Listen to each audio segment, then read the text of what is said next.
Hey everyone, April Patrick here, and welcome to Don't Stop Storytelling. This episode I'm dedicating to the idea of intentionality.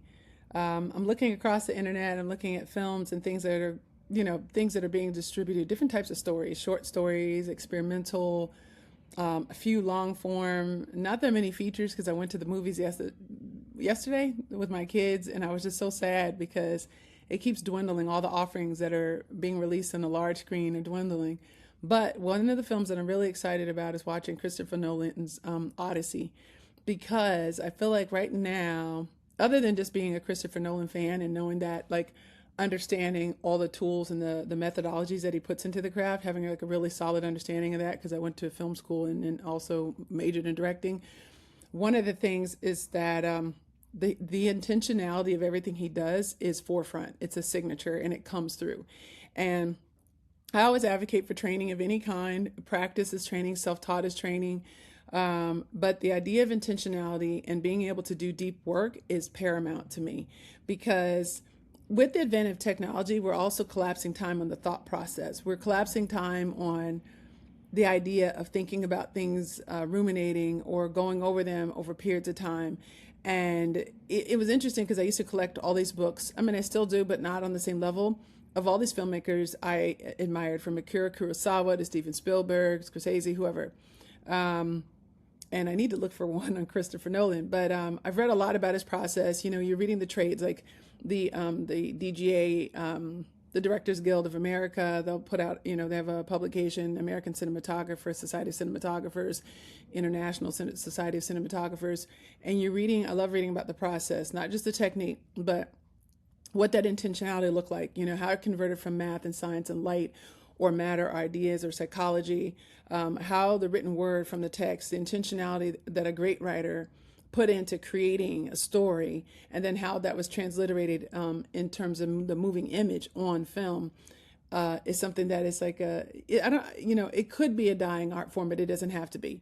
I think if a lot of the right people and the best people continue to make films and continue even at a lower budget, even with smaller ideas or stretched out over time or finding new ways of financing, if the intentionality stays right, image per image, and we still take the time, even though technology moves fast, we still doing 20 takes, 30 takes, 10 takes, more than just like a one take. And I mean, Robert Altman, historic director Robert Altman, did everything in one take, phenomenal. But what is sad to me is when I see people renaming, reinventing shots, or giving credit to people that are like, oh man, did you see them do this, that, and other? And I'm kind of like, this is done so many times before. At least know your history, right? And I feel like everything, whether you're studying dance, and I was a dancer, I started dancing at 3 years old, uh, um, ballet, and went through how many different forms. But with the arts, I do believe that it is a discipline. It's a creative discipline, but there should be some discipline behind it. Like, again, even if you're self-taught, whether you're watching, YouTube videos, or you're watching you're watching older films online, or however you're getting your information, but making sure that it's accurate and that you're watching the good stuff as well as the bad stuff, or things that you don't like, or things that you feel are too old, or oh, that was from the 1920s all the way up to the 2026. All of it to me is relevant, because it's almost like, how can you be a foodie if you haven't tasted something bad? If you ever tasted something that you're like, that was god awful, that never again. You got to know what you like. It's just like sommeliers, they know all the differences between the different types of wines, because and the subtleties of, like, the outcrops and the different places where they were, the grapes grew near rivers and a more rocky or higher altitude, the type of moisture, the type of rain, the different types of environment, whether it has bitter taste or it has a more earthy tone, it's more fruity, or all these things. And I'm not a sommelier. I'm more into tea than I am into wine. But the same thing, to me, is applied in the artistic disciplines and across film. If you really want to do something really phenomenal, and it's great. And hey, listen, I also have as an experimental filmmaker, I vacillate between different types of filmmaking. But and I'll just come up on a whim and like, oh, let me make this and figure it out or whatever. But there's different ways of executing with some sort of intentionality, whether it is taking images, collecting images or textures or fabrics or colors or things and putting them together like some sort of vision board, whether it is looking at a lot of films or thinking of single words that you'd like to use or putting together musical playlists or inventing whatever means that it takes for you to do deep thought in terms of the story. I can be very old-fashioned in terms of using actual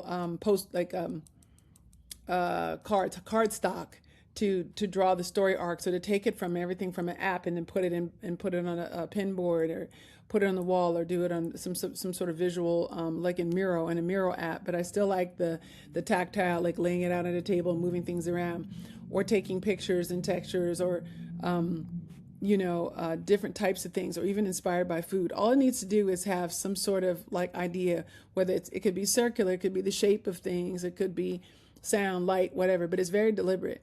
And then deliberately creating layers, just like if you've ever seen an orchestral score with all of the different instruments, groups of instruments, everything is very deliberate in terms of the composition, because if not, you have noise on stage with that many musicians playing at the same time, right?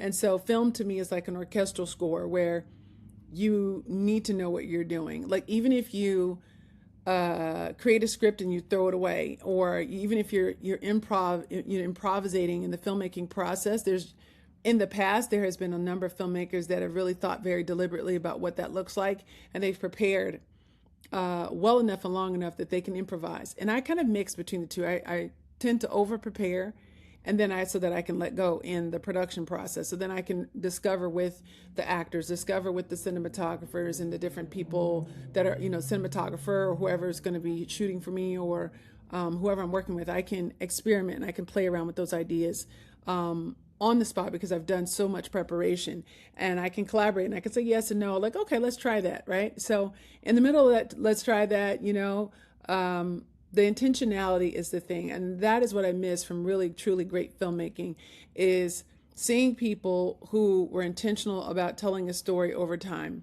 And in the past, it took a 2-year period. It doesn't have to take 2 years. It could take a week. It could take a day. It could have a hot idea can come in over a period of months. But just stopping and pulling away. I like the process of deep work, pulling back from ideas and taking notes in the rehearsal process, in the production process, in the writing process, comparing notes and seeing if those truths are still valid in creating your film, right, and telling your story, and then exploring things and ideas and themes that you may not have known existed, and hearing the thoughts of others. The intentionality of how you collaborate. Does a composer come at the end, or do you bring them in at the beginning? There's so many ways of being intentional in your work, and I would like to see that for yourself, and also continue to enjoy that for my own self and my own work. So please don't stop storytelling. We need more intentionality behind it. We need people to trust the process and also push their own creative processes and show us what's been keeping you up at night, what you've been dreaming about, what you've been aspiring for, what things need to be said that haven't been said, and only you can do it. All right, don't stop storytelling. See you in the next episode. Be well.